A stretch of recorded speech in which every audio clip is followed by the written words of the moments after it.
बहुत पुरानी समय की बात है। एक गरीब लड़का था। वो हर रोज कहीं ना कहीं से खाना इकट्ठा करता था, पर हर रोज उसका खाना गायब हो जाता था। एक दिन उसे ये पता चलता है कि एक चूहा उसका खाना चुराता है। तो उसने उस चूहे को पकड़ा और कहा कि तू हर रोज मेरा खाना क्यों चुराता है, किसी अमीर का क्यों नहीं चुराता। चूहा बोला कि तेरी किस्मत में जो चीजें लिखी है वही मिलेगी। चूहे ने कहा, अगर तुझे जानना है कि तेरी किस्मत में क्या लिखा है तो तुझे भगवान गौतम बुद्ध के पास जाना पड़ेगा। लड़का भगवान गौतम बुद्ध से मिलने के लिए निकल पड़ा। रास्ते में उसने एक हवेली देखी, तो उसने हवेली में जाकर वहां एक रात रुकने के लिए इजाजत मांगी। हवेली वालों ने पूछा कि वो इतनी रात को कहाँ जा रहा है, तो उसने कहा कि मैं बुद्ध के पास जा रहा हूँ अपनी किस्मत के बारे में पूछने के लिए। हवेली वालों ने उससे बोला कि तुम भगवान बुद्ध से हमारा सवाल भी पूछोगे। हमारी 16 साल की लड़की है जो बोल नहीं सकती, तो क्या करें जिससे इसकी आवाज आए। तो उस लड़के ने कहा, जरूर पूछूंगा, और सुबह होने पर वहां से निकल गया। रास्ते में बहुत बड़े बड़े बर्फ के पहाड़ थे। वो बड़ी मुश्किल से पहाड़ पर चढ़ा, तो वहाँ एक जादूगर मिला। उसने भी अपना एक सवाल भगवान बुद्ध से पूछने के लिए कहा।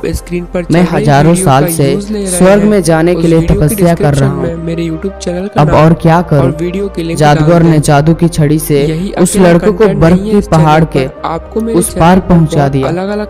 आगे चलने पर वहाँ एक बहुत बड़ी नदी थी।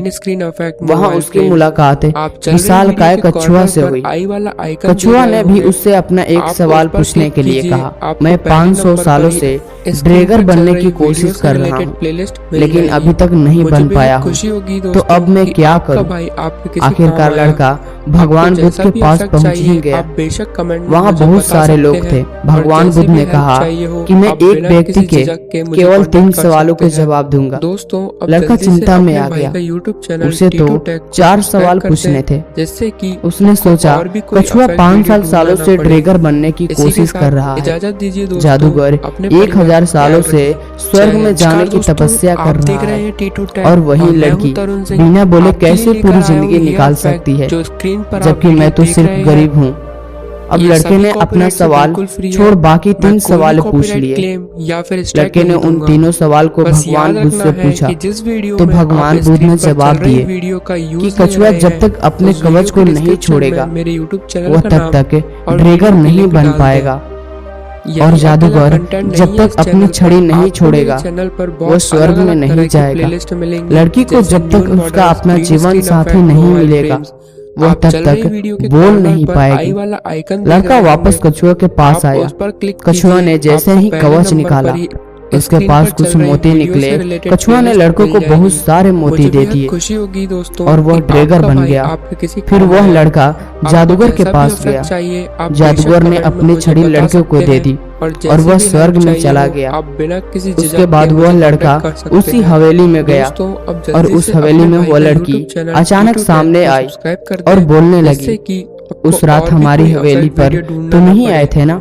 और इस तरह लड़के को पैसा, शक्ति और खूबसूरत जीवन साथी मिल गई। इस कहानी से हमें यही सीख मिलती है, जीवन में कुछ पाने के लिए कुछ तो खोना पड़ता है। वैसे ही जीवन में कुछ बड़ा करने के लिए अपने कंफर्ट जोन से बाहर आना पड़ता है। जीवन में कुछ बड़ा करने के लिए रिस्क तो लेना ही पड़ेगा।